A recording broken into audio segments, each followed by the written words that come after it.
for example, with my wife, she knew that, wow, this guy is really focused on like dollars and cents in the budget. And many times I was financially right, but most of the times I was relationally wrong. Wealth is beyond, at least for myself, beyond the balance sheet, beyond the budget. It's how are we making, with our partners, equitable financial decisions that also consider her voice, her financial voice. When I started realizing that I have a money story that really has helped me understand why I tried to collect so many degrees. Mr. Shy had me thinking of money was power. I realized my wife had her own money story, and then it just like, poof, whoa.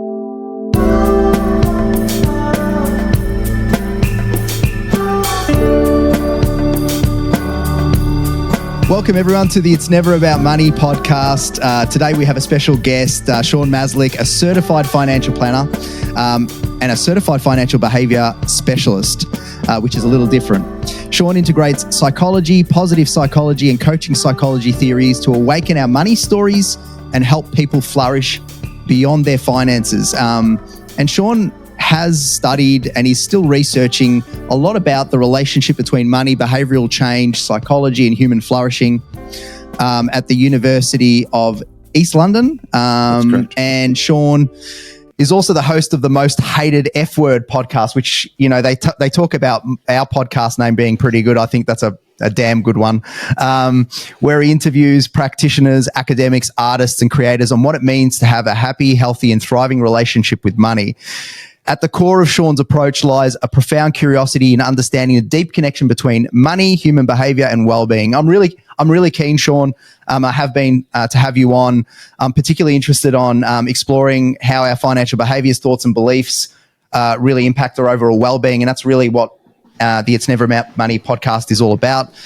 And also just the interviews that you've had with the various experts and guests that you've had on your podcast. And really exploring that sort of like, how are they thriving with their relationship with money? So without further ado, welcome, Shaun. It's really great to have you on. Thank you so much, Joe. I appreciate the invitation. All right. So, Shaun, to start with, as I like to prepare those listening, maybe tell us a little bit about your background. Like, you are a certified financial planner, so you're schooled in the same way that I am. But then, like myself, but maybe actually probably, well, I'm not going to say very much probably, you've spent a hell of a lot of time in developing this kind of positive psychology, financial psychology side. Tell us a little bit about your background and how you became interested in financial psychology. I became interested in financial psychology because, while I didn't know this at the time, I was trying to collect as many designations as I could. And as a financial planner, I thought, well, hey, there's this designation called a certified financial behavior specialist. I should do that so my clients think I'm more intelligent, so that they think that I have all this good information, so that when they come to see me, they just follow through with my recommendations. Because I was no different than many other financial planners, where we would get people who we would wonder, why aren't they following through with the recommendations? I built this great plan and they just don't follow through. Should I fire the client? And these are courses and conversations that I had about how to build the most solid financial planning business. And sometimes you just got to fire these non-compliant, is the word they always used, clients. I thought, okay, that works if I'm going to build a thriving financial book of business. So I decided to take this financial psychology course, and then everything changed. It was a very experiential course. I had to do a lot of self-reflection. I realized that despite you're across a big ocean from me in Canada, we all have these disorganized, confusing, and complex money stories that are certainly was unconscious to myself at that time. Mm-hmm. But these unconscious stories influence all the thoughts, feelings, and beliefs and our behaviors in and around money. And for me, it was totally unconscious until I started taking this course. I was starting to see why I became a financial planner. I was starting to see that I was given a lot of power, control, and meaning towards money that had me spending evenings on my emails, working as my kids ran around and played on the floor, I was distracted, busy because I sold or bought into this idea that, oh, I just got to do the hard work now so that one day I could retire and be with my kids, even though I just could have shut the laptop and went and played with them right then and there. So I have a very complex background because of this idea that I want to collect designations, and then it just opened up this whole new world of understanding that money is a lot more, if not, I don't want to put a percentage. At least for me, it was so much more psychological than tangible investments. Of course, we need money. We need the physical dollars, but the psychological aspect to money is just, for me, it's fascinating. So on your own sort of personal reflections, and I mean, I think most people usually end up being intrigued or curious about things that they're exploring themselves, right? So it makes a lot of sense. Do you feel like it's really about those, the collection of degrees and the collection of designations and all of that sort of thing? Was that more about prestige and sort of almost like some sort of almost power compared to, or was it really about the fact that those things are proxies for the ability to accumulate money? A mixture of all.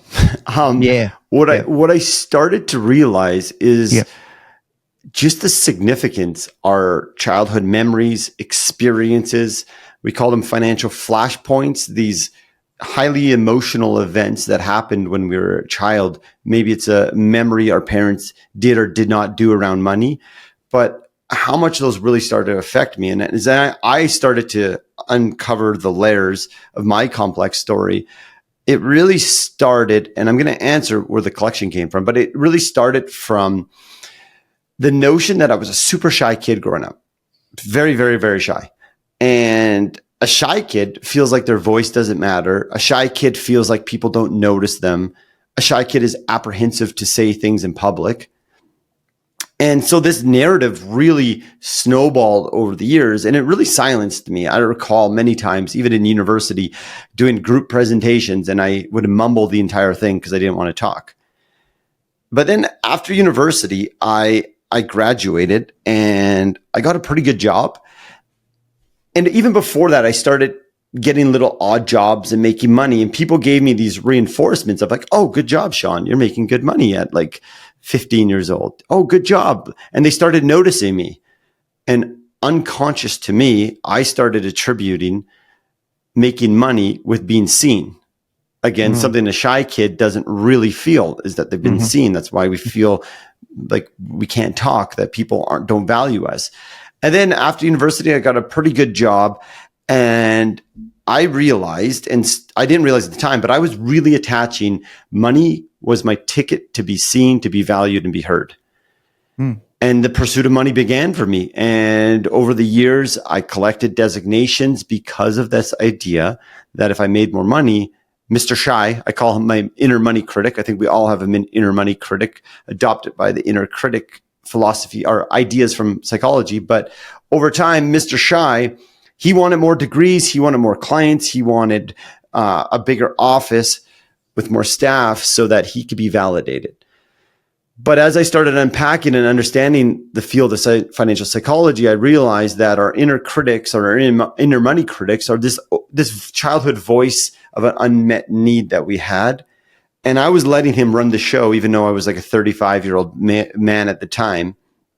I was letting him run the show, and his needs weren't sufficient anymore. At one point in time, he kept me safe by being a shy kid. Sometimes, he helped keep me safe, but I realized that if I wanted to rewrite my money story, I had to reconcile with Mr. Shy. And there's some great exercises that are out there, and I did it. We write a letter to our inner money critic, and it sounds silly, but it is powerful in making peace with Mr. Shy. So him and I coexist together.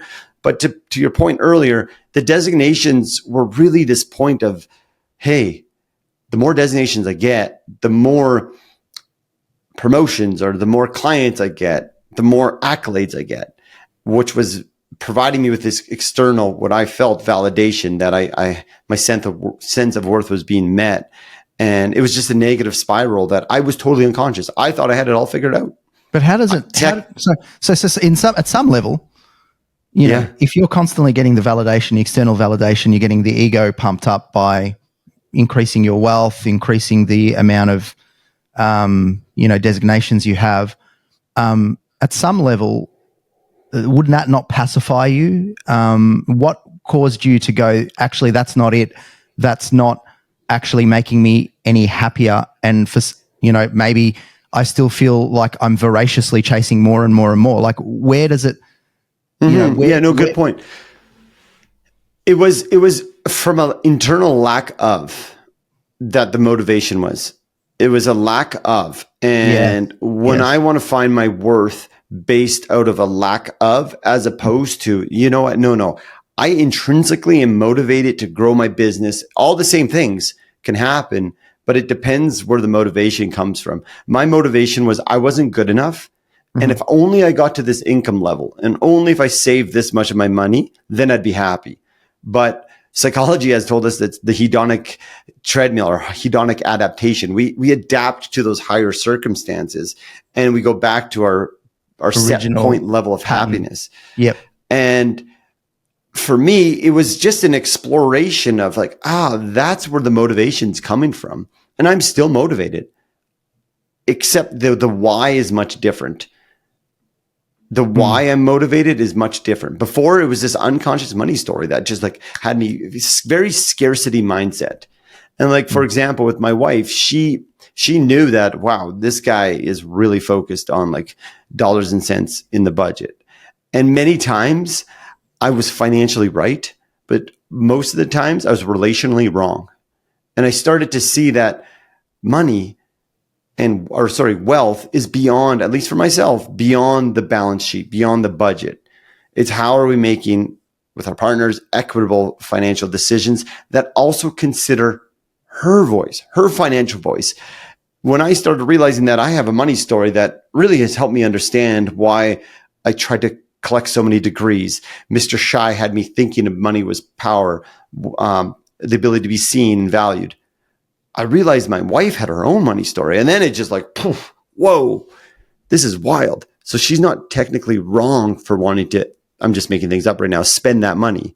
That's part of her money story. And we need to reconcile these on our own and then together.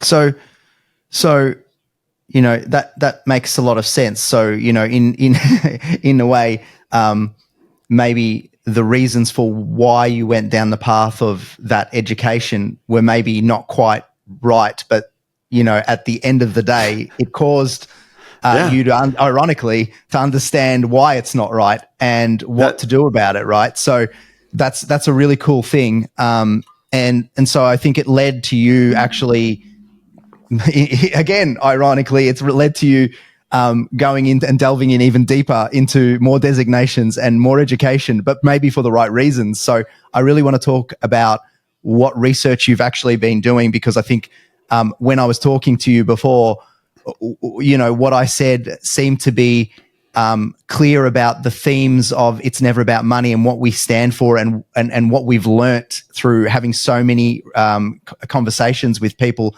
both on the podcast and in my background. We came up with a whole bunch of themes and ideas as to what makes a meaningful life in harmony with money. And it seems like your research seems to talk to that as well. So tell us a little bit about your research on the relationship between money and human flourishing. You can literally go wherever you want with this, because I know you've done quite a bit.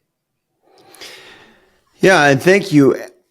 For me, it does start with what we were just talking about, of understanding and cultivating a level of curiosity to go look in the past. We don't want to stick in the past. Sometimes, like if we have a diagnosed mental health condition, then with proper therapists, we would stick in the past. But for the concept of our story, I think it's exploring the past to dive in, to figure out why I really do think, feel, and believe what I do about money. Because there's reasons why. And like I said earlier, these childhood experiences have such a formative impact on how our body even responds to money. And so what really fascinated me is, okay, we go in the past, we start to understand why we think, feel, and behave the way we do with money, which is good. And we could start to then change those thought patterns. which is good. But then what is the ultimate goal? For me, it was always get a portfolio of X amount. It was get your investments up to this amount where you can withdraw in perpetuity for this amount. But as I started exploring, I'm like, wait, what is the point of life? What is the point of all of this? Is it to build the best bank account, the best saving rate, which is important to do those. But my lens for a while was like, I want to get on a podcast and talk to people, be like, I got my savings rate up to 50% and pound my chest. While there's many benefits of that. If I go back to the why, I started to be curious on why am I doing all of this? And it came to me to live a good life, to have meaning, to have purpose, to enjoy this so that on my deathbed, I can look back and be like, hey, I might not be the richest dollars and cents man in the world, but I lived a damn good life with my kids there with me. And that really started me to start thinking differently, is that this is just the journey matters so much. It's so cliche, but I felt, and I was part of this, someone who said the journey mattered, but I was so focused on the far end goal that I just missed the unfolding of life happening in front of me. So that brought me into the research of happiness. And everyone aspires to be happy. The interesting thing is there's been some studies out there that individuals who focus on being happy actually tend to be less happy, because happiness is this trait that is elusive. It comes and goes. We experience it in the moment. And if we are just like, I need to be happy, it goes back to that idea of, why am I doing that? We're also constantly in deficit, because we know that happiness comes as a result of sort of key activities and ways that we behave, rather than it's some, I just want more happiness, so I'll go and buy some at the supermarket. It doesn't work that way. I'm surprised that there's no happiness potion on Amazon yet, but I think someone might put that on there. Isn't that the new generation of the iPhone? I don't know. So going into the research of happiness was really, really interesting to me. So it's part of social scientists that are studying this. And at times it can be difficult because it's subjective. It's self-reporting. Here, am I feeling happy today? But what I came to realize is that there's basically two forms of happiness. One is what many people call happy in my life. So in the moment, I'm feeling positive emotions. I'm feeling joy. Feeling joy is ecstatic emotions. I'm feeling contentment, which is more level. I'm not having many highs and lows. But this happy in your life is important. But then it's also being happy with your life. So that's that idea, looking back at my life, this reflective level of happiness, and looking back and like, hey, do I, in totality, enjoy this life that I have? And many, many fascinating researchers have been looking at how we can add happy in my life and with my life, and the enduring benefits that has. And so that was really interesting to me. And then it naturally goes to like, does money buy happiness? And I'm curious, I'm going to ask you quickly what you think about that. Does money buy happiness?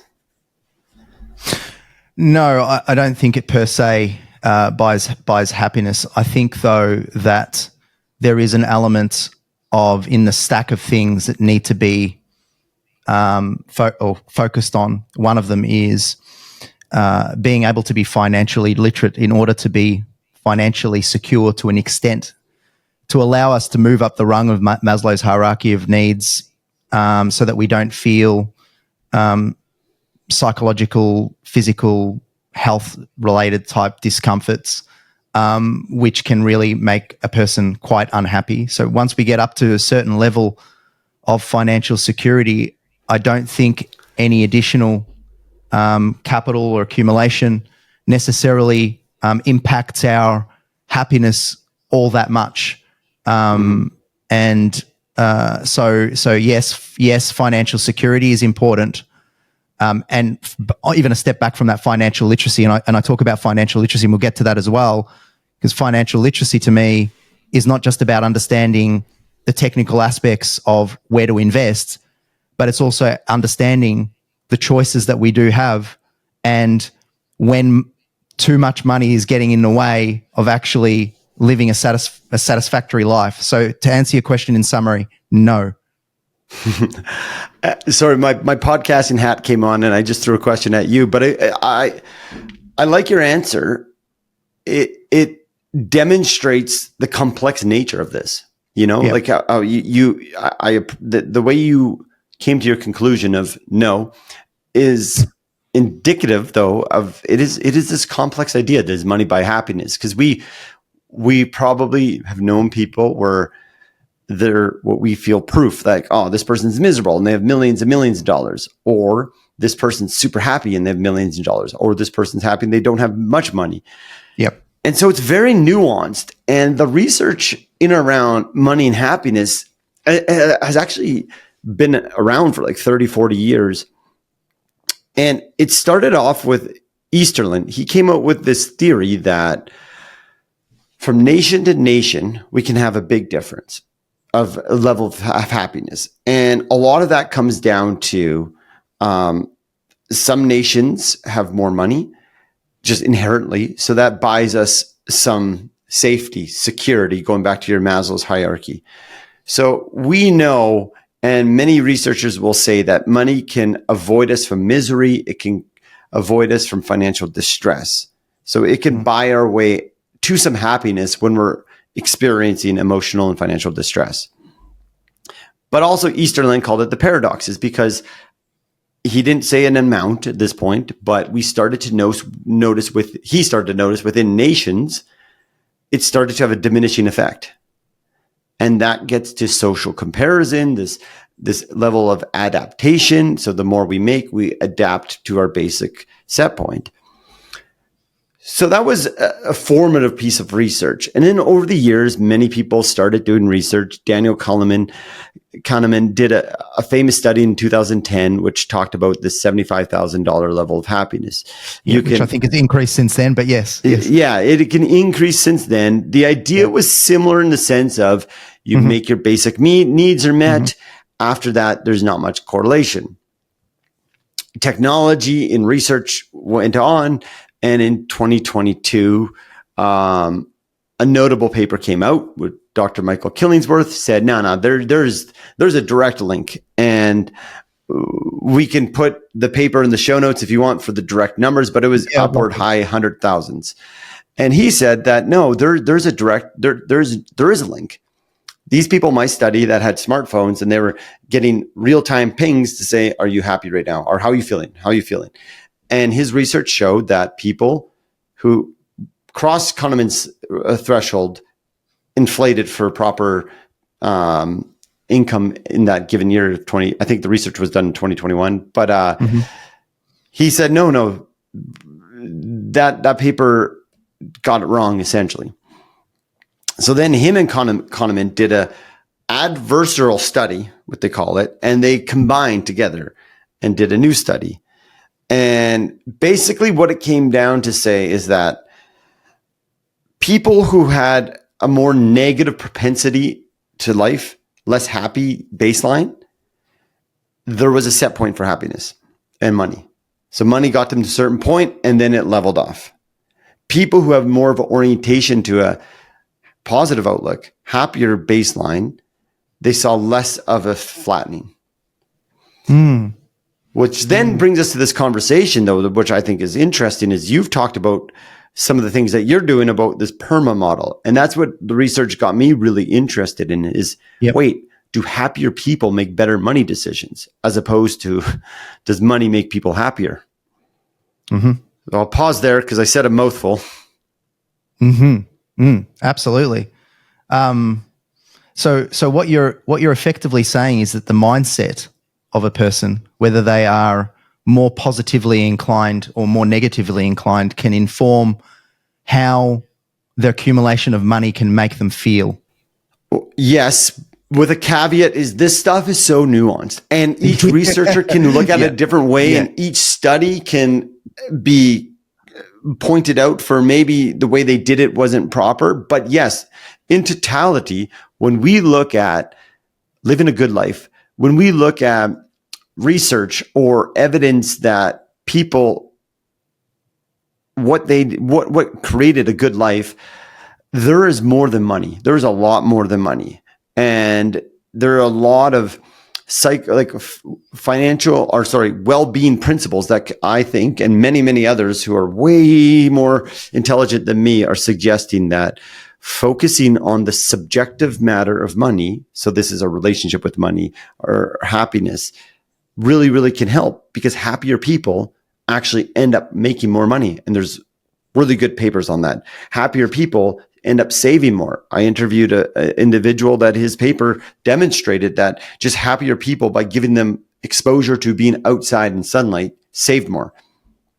So, do you think, so I'm sort of thinking about the chicken and the egg sort of thing, like whether certain financial behaviors that are just they may have commenced as a result of a lack of awareness rather than a negative mindset or whatever, can actually inform people's thoughts, beliefs as well about money, and therefore change the nature of the person rather than the person's nature itself was the impacting or the confounding issue. So, is there something to say for, as an example, and I've had Scott Rick, who on the podcast before, who talks about, the way you can structure your bank accounts as an example, in a marriage or a union or whatever partnership, can actually impact the nature of the relationship going forward. It's not necessarily that you had to have started with a poor relationship to begin with, or a poor level of communication within the relationship, but it could end that way based upon the actual way that you go about the financial decision making. Mm-hmm. What do you think about that? I think the way you go about the financial decision making is incredibly important. And I think, if I'm hearing you correctly, we have technical right decisions, financial decisions, especially in a relationship. And then we have relationship decisions. What is right for the relationship? And those might not always be the same thing. And when you talk about the chicken and egg, that's what makes this such a nuanced field to study. In social science, you can't determine, no, I shouldn't say you can't. It's hard to determine. Yet, if we go back to this idea, what's the point? Is the point to have a whole bunch of money, or is the point to live a good life, or somewhere in the middle? And bringing in the study of happiness or well-being, for me at least, helps us orientate our journey, our boat. I like to use an analogy of a sailboat. It allows us to orientate our sailboat. I've never sailed in my life, but neither have I. Yeah, you live by an ocean too, but it allows us to orientate our sailboat towards a direction that we aspire to go, as opposed to, much like what I was doing before, I was just heading to like Scrooge's Island. I was going to this island that was like constructed socially that, I should go here. I should have this much money by this day. And it would just be, for me at least, very unfortunate if I got to that island and I was like, oh man, I'm 65. This was the wrong island. My kids don't even want to be on this island, etc. So bringing in the study of well-being or happiness, for me, it at least allows us to enjoy that sailboat ride, because the water is going to get rough again. The water always gets rough. But if we're cultivating positive emotions, Barbara Fredrickson talks about this fantastic body of research that shows the more positive emotions that we have, the more resilient we are to handle the choppy water, so to speak. Mm-hmm. When the negative things come, we have this positive, resilient bank account that we can pull from, which then, if we look at it from financial context, I'm still doing okay, and I can still make these financial decisions if I need to. Mm-hmm. And I don't know if you want to talk about PERMA, but I think PERMA applies here. I do. I actually was going to just sort of suggest, and I'll probably make a meal of it, but, when we talk about it's never about money, our contention is really there's a number of things that we really need to think about. And, some of those things are the relationships with our family and broader and deeper connections that we have generally with others. Also, our spiritual and personal growth and development is really important. Our physical health, our mental health, as an example as well, and the idea and the notion of having a career or a vocation or work of meaning rather than just a job that we go in and check in and out of. And then also being able to be part of the community and be able to provide our time, our talent, potentially our treasure, our resources within the community context to help others. That seems to have been a very clear theme, along with financial literacy, of course, is another part of the stack. But it seems to be a very clear theme that these all things need to be observed in some way, shape, or form. Well, don't need to be, but would be preferable to actually have a really meaningful and enjoyable life. And I've just had a conversation with David Delisle, who's an author, he's an author of a kids book called The Golden Quest, where he takes them through the golden rules of money. And as I was listening to him and as I've read the book, I thought to myself, this is absolutely a great reminder for all adults that what we want to be doing is understanding that not just accumulating for the sake of accumulation, but actually being able to give away our money to help other people is actually making us rich in a different way. And that's one of the messages through the book as one example of a golden rule.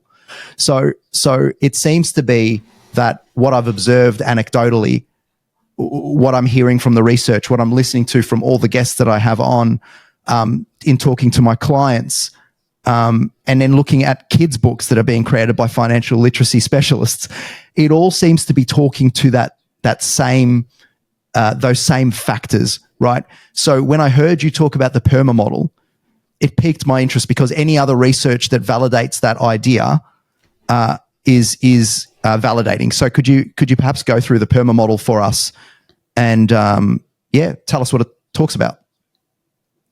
Yeah, and I think you're doing a really interesting work. When we had our pre-call, I had thought you had studied a lot of these principles because you're applying them with your client practice, and I guess that just shows your attunement to what clients are really saying, because like you talk about, it's never about the money. The PERMA model was introduced by Dr. Martin Seligman. He traditionally is trained as a psychologist, and psychology usually we call it, like, it looks at deficit. So if 0 is here on a continuum, it looks at the deficit side. And it's very important in the field, really, really important. Does some wonderful things for clients. But Seligman was curious on, okay, when we get to 0, then what? Can we study people who are, what he talks a lot about is flourishing or living this good life? And he really formalized the study of positive psychology. And one of his seminal pieces of work was the PERMA model of well-being. So it's a definition, so to speak, on what flourishing is. And within the PERMA model, there's 5 key pillars of things that people can do, things that people are doing that attribute to living a flourishing life or feeling happier. So it's not saying, hey, I want to flourish and hoping and praying every night that you're going to flourish tomorrow morning. It's providing 5 key elements or building blocks that then an outcome we can experience this flourishing life. And I feel like it has such a application. You're doing it into our financial conversation. So PERMA starts with a P for PERMA, but that's positive emotions. So experiencing positive emotions. Having this conversation with you, I'm experiencing positive emotion.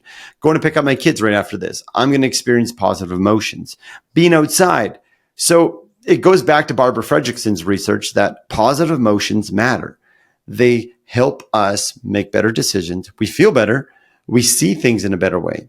So the P is positive emotions. It's important to feel more positive emotions in our lives, not ignoring the negative ones.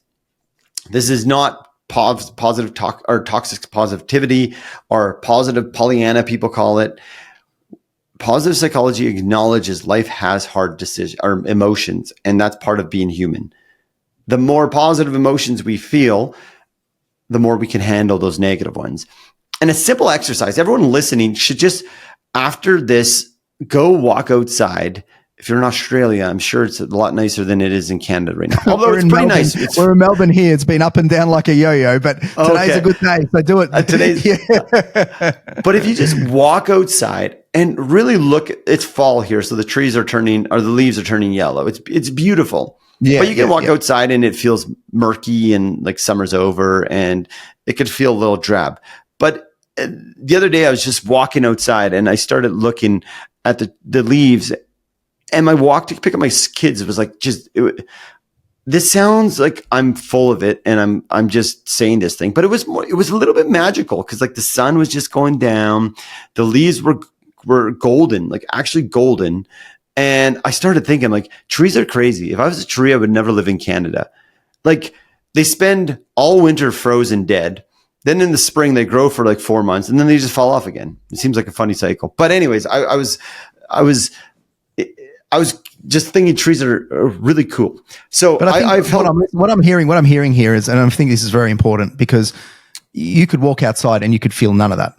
That's the right. way to feel something like this is to actually be looking for it. And so to be reminded, and I think about, gratitude meditations when you're actually not at all feeling like you're grateful for anything, continuing to practice, trying to look for things to be grateful for. So there's always a curiosity that comes with being exposed to positive emotion.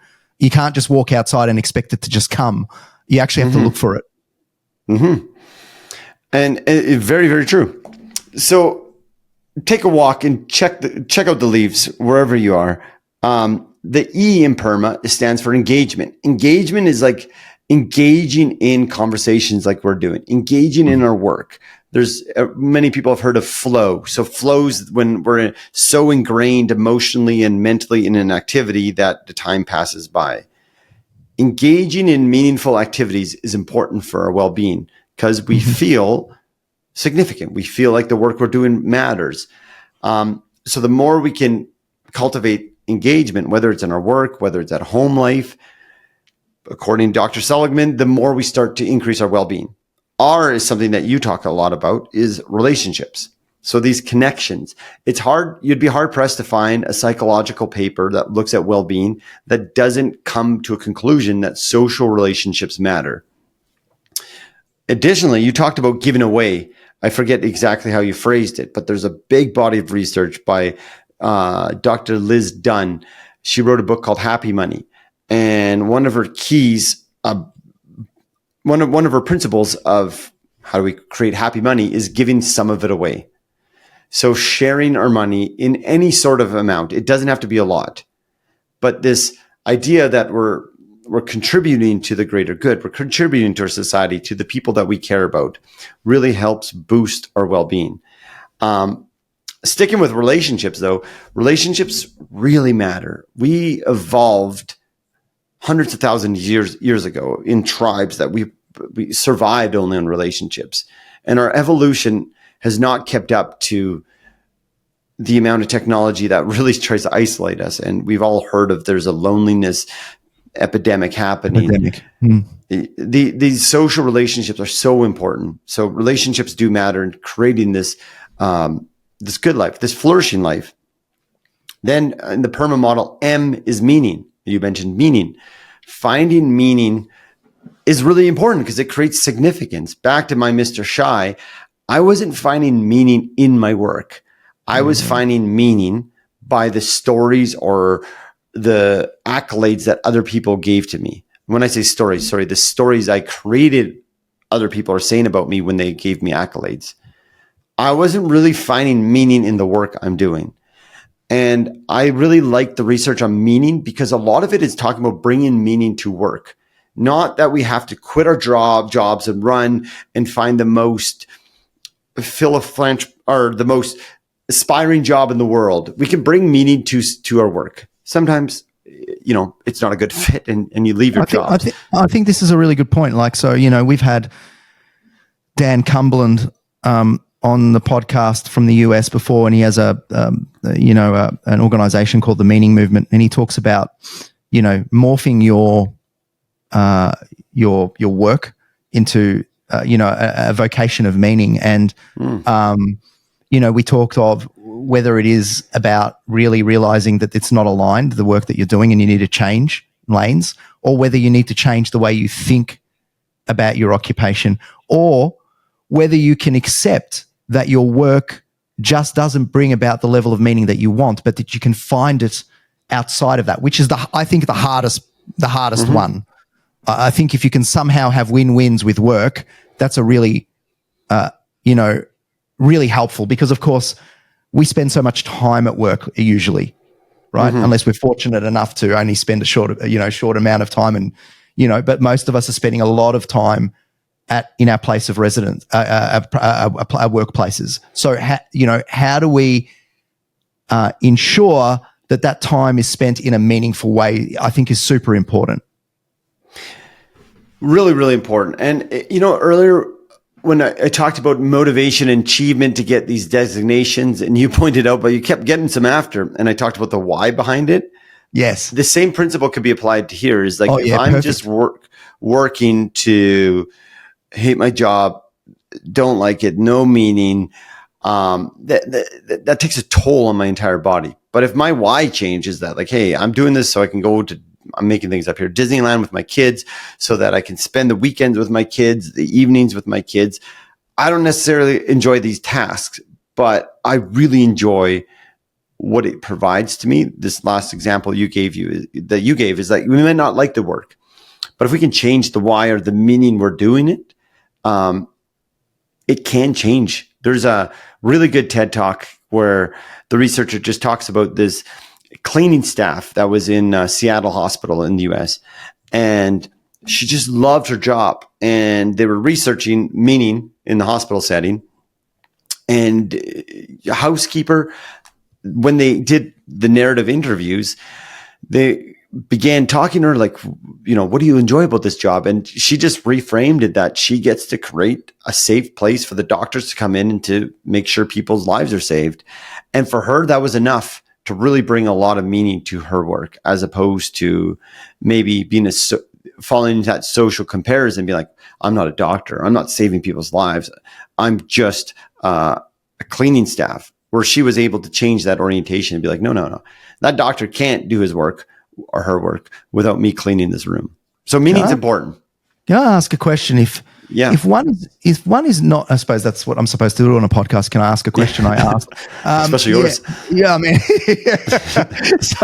so if one isn't financially literate,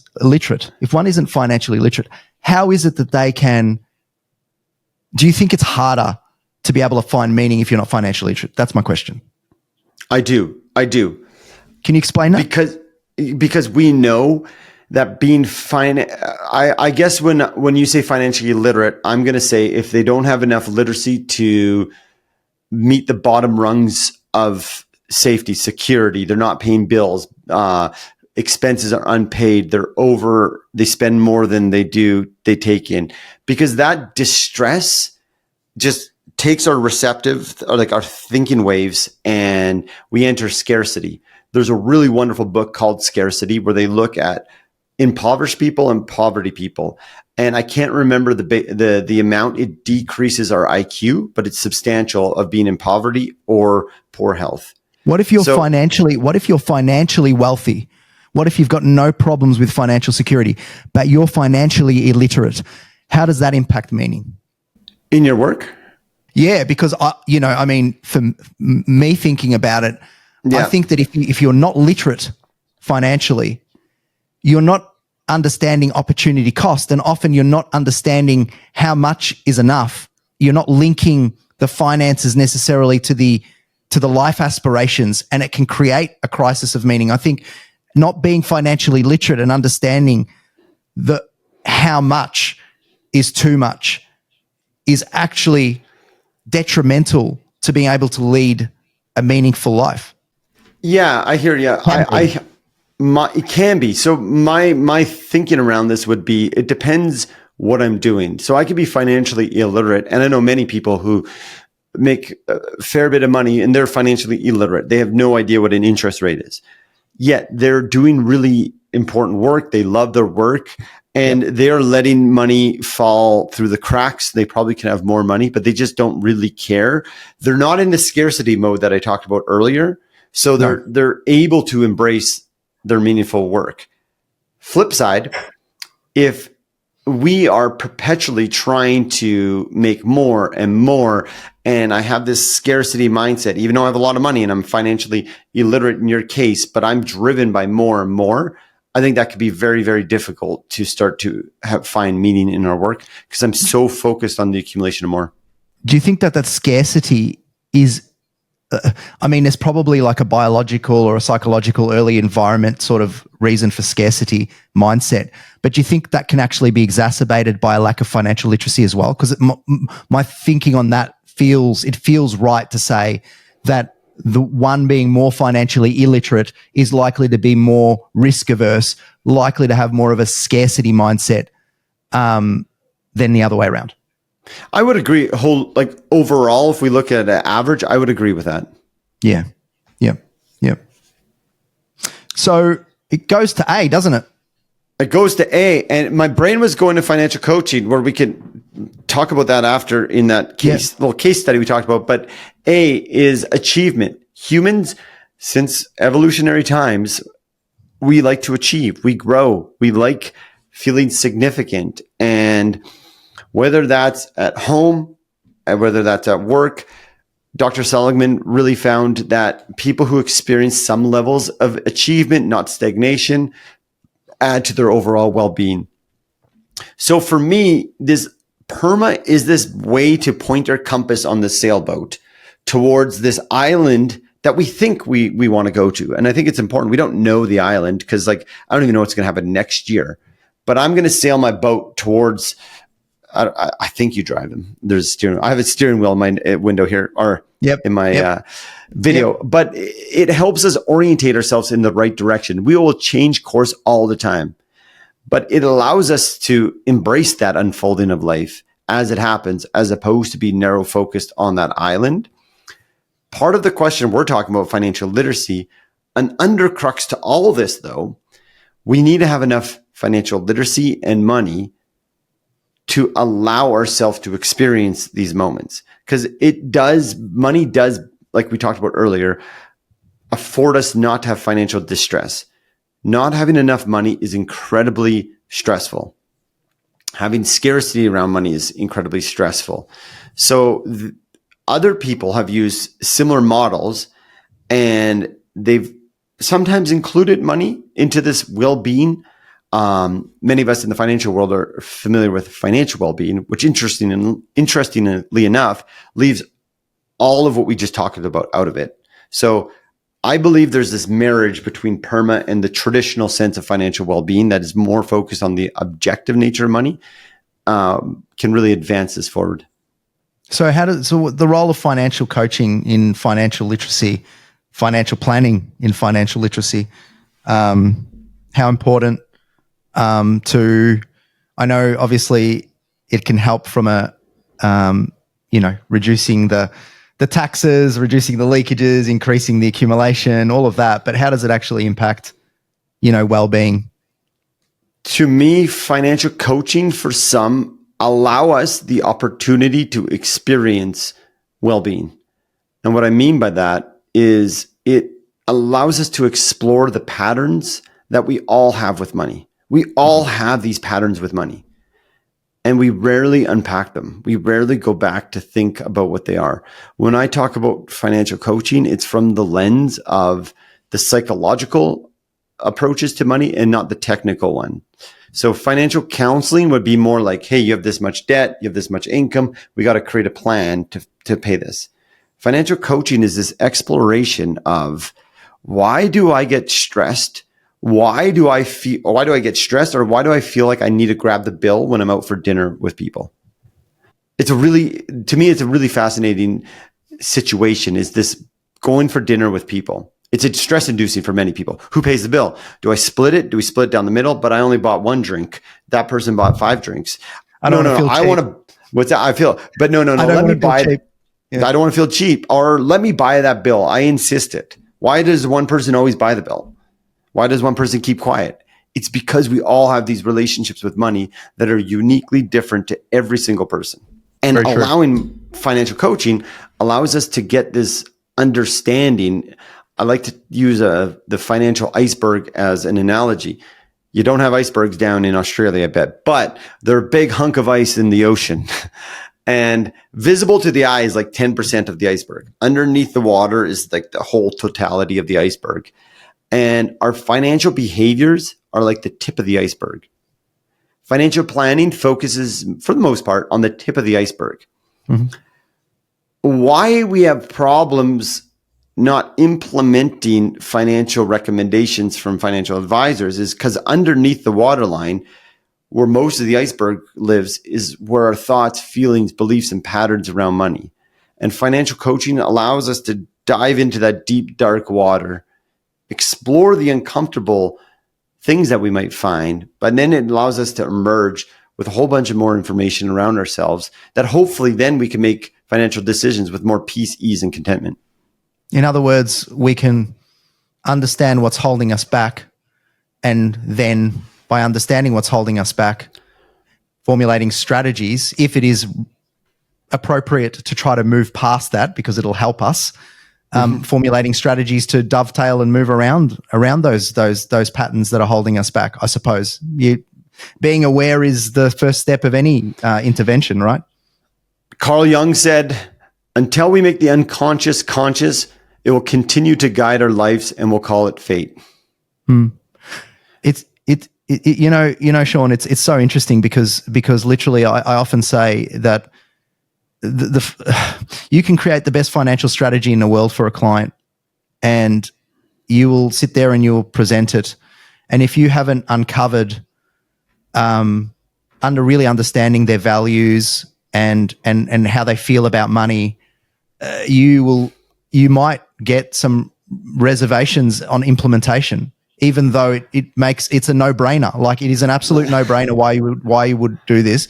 And so this is why I'm saying it's the art of financial planning, in a sense, is to be able to, this is hard for financial advisors because maybe they don't, you don't necessarily have to take the financial coaching role on as well, but have someone else that can do it for you. But to have that sort of integrated approach can really help with, here's the formula, a formulation of the strategy, and the client is willing to implement it because, you're not held back by all of these, by the stuff that sits under the water line, as you've talked about.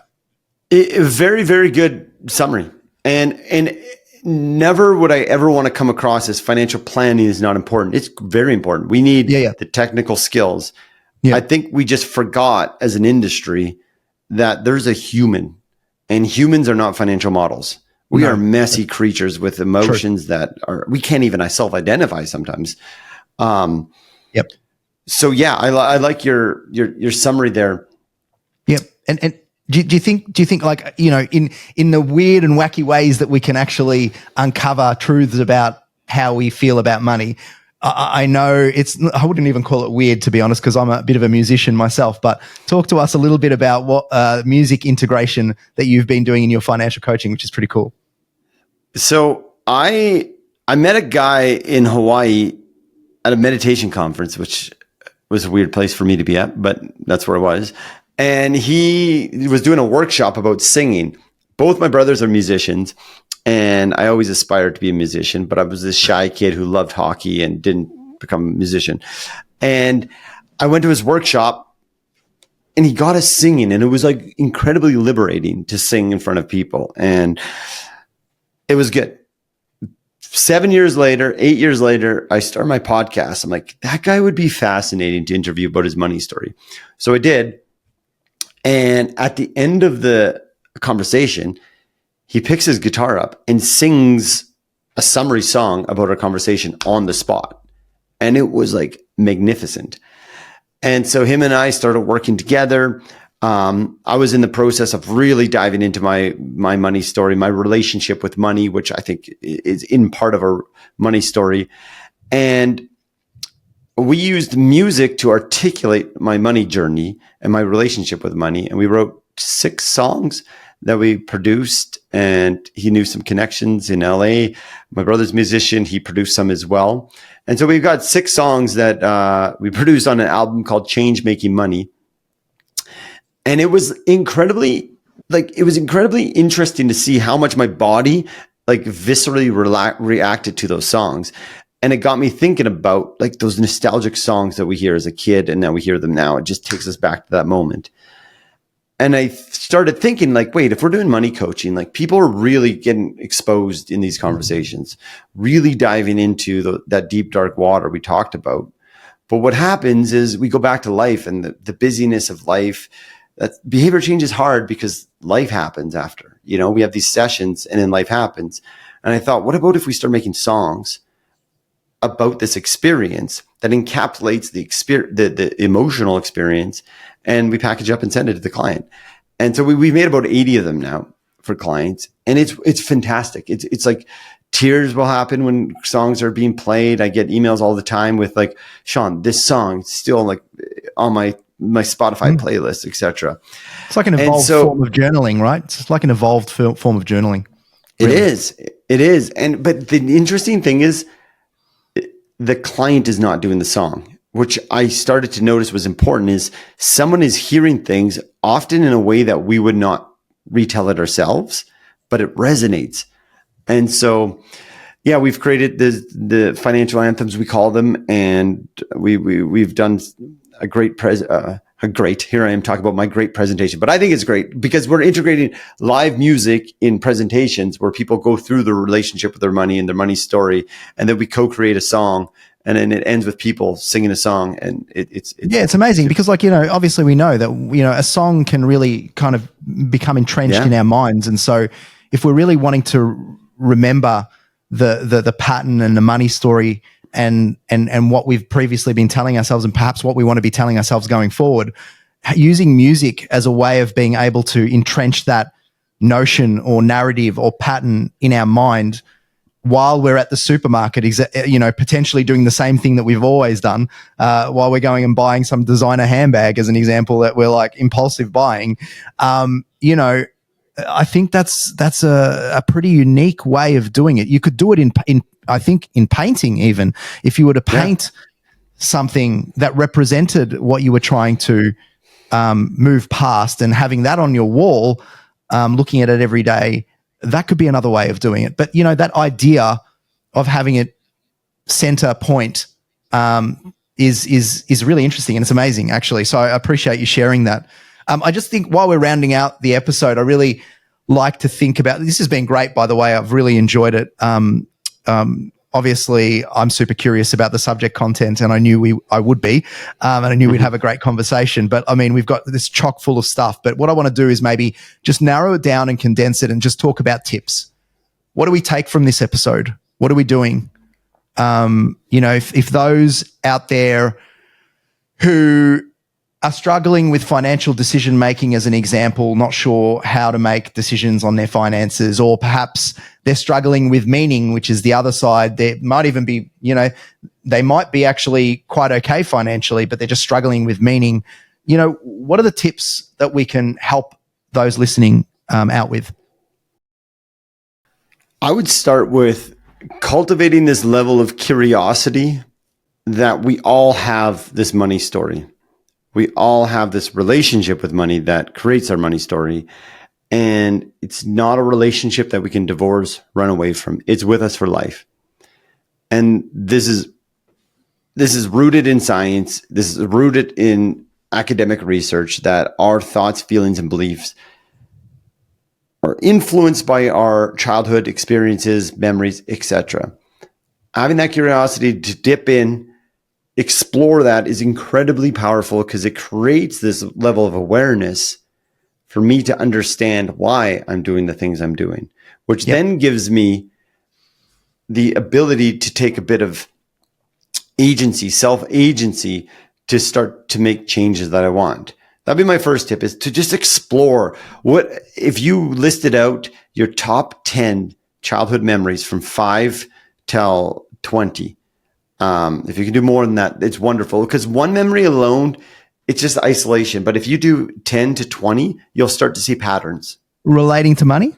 Relating to money. If you just think about your top 10 to 20 memories about money from 5 till 20, you'll be surprised at the patterns that start to show up. Additionally, I can send you, it's called the money egg exercise. It's wonderful for helping to do this. There's some drawing involved that cues the creative mind. Again, rooted in science. I did not create that. Dr. Ted And so that's a document that I could put on the resources page of our website as an example? Yes. Let me check with Dr. Klontz. Fascinating guy. I think so, as long as you cite his name. So that would be a good one to get the exploration done. Then the PERMA model, I would do the PERMA model is like, okay, I'm kind of understanding these thoughts, feelings, and beliefs that are creating my money story, but how do I want this story to unfold?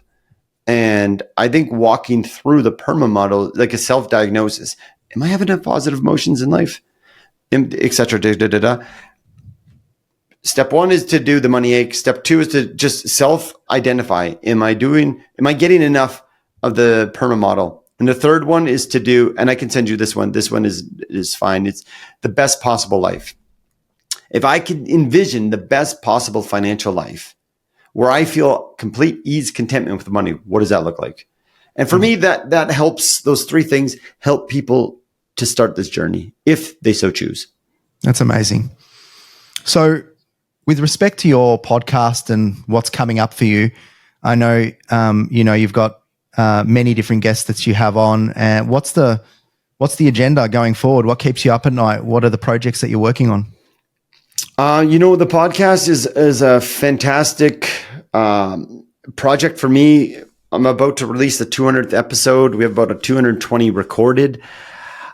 Where it's going right now is deeper in the well-being, as how do we integrate like models of well-being and financial well-being? How do we integrate more of these together? We shouldn't have them so much in isolation. Another project that we're working on in the podcast is going to have a series. So it could be a series on savoring. We kind of talked about savoring, walking down the street. That's an example of savoring. It's a very not saving, savoring. Savoring. Yeah. Hey, that's a good article. Not savoring, not saving, savoring. Anyhow, saving the moment. There you go. But I'm going to start to do series on a topic like, say, savoring, and interview 3 or 4 guests and then have them in a group discussion live on the podcast. So I think it's going to be more interactive and diving deeper in subjects is really interesting me. And then me and my music partner, we're going to keep doing these wonderful financial anthems, as we call them. That's amazing. So obviously there's a fair bit of content that we got through today. So I'm hoping that we'll be able to get in the show notes a fair few links and bits to all the research pieces, Shaun, that you've highlighted, and also maybe make some resources available on the It's Never About Money website. Look, it would be remiss of me not to ask what's your spirit animal and why, as the last, I think, most difficult question, Shaun. That is a great question. I don't know if this is a question you ask all the people, but I did not know that. But my spirit animal is a mouse. A mouse, and that came out quickly. So you've thought about this? Oh yeah, during COVID, my family and I started camping, and for 2 summers, I saw like 8 mice, different times, and I have never really seen a mouse camping. And I don't have to go into all the stories, but the one that solidified that there's something going on with me and a mice is we saw a mouse camping with our friends, and it was like circling around my chair, and it was really weird. And the one friend, she's like, your spirit animal must be a mouse. I'm like, yeah, no. And then later on, we went to a friend's same holiday, lake lot, and we were sitting up chatting, and a mouse ran by. My friend's like, I've never seen a mouse here in like 15 years. And I told him the story, and I'm like, oh, interesting. On the way home from that trip, I'm driving on the highway about 100 kilometers an hour, just got up to 100 kilometers an hour. Like where my windshield meets my hood, out crawls a mouse. And it looks at me right in my eyes. And my wife saw this. And I'm like, what? And it went back into the hood of the car. I pulled over, stopped, couldn't find the mouse. And I've seen like 6 more since then. So it's a mouse. It's a mouse. And not only that, I mean, you did talk about the fact that as a child, you were quite shy. I never thought about that. I mean, Wow. I mean, it's talking about your earliest algorithms as a shy person. I mean, that's interesting. We just did something there. I don't know what. We just did. I won't send you an invoice for that. Mice are so shy. They are. Wow. They are. Yeah. They absolutely are. Well, look, Shaun, Whoa, hold on, Joe. So yes, here's the thing. Mr. Shy was always shy, and this is the inner money critic that I have. Okay. The mouse perhaps was giving me permission to let go of Mr. Shy because I could never find that mouse that looked at me. He was just gone. So there you go. Mr. Shy is good. He's taken care of. He's by himself. That's amazing. What a loop. Look, thanks, Shaun. I so much appreciate it. Like I said at the start, it was really about an exploration about all the things that we've been talking about on this podcast, and to have the evidence and the research, and to have someone who's, devoted their time and their effort and their work time to this for the right reasons, mind you, is really fantastic. So I'm glad to have found you, and I'm glad that this is going to be released pretty soon on our season 5. So thank you. Thank you, Joe. I appreciate it. I feel like I had many elements of PERMA on this podcast, and appreciate the work you're doing. Likewise. Thanks. If you have resonated in any way with the sentiments of this podcast, we would be delighted to direct you to our website, www.itsneveraboutmoney.com.au, for more free resources and education aimed at improving your capacity to make sound financial decisions for the benefit of your family. We wish you every success, however you define it.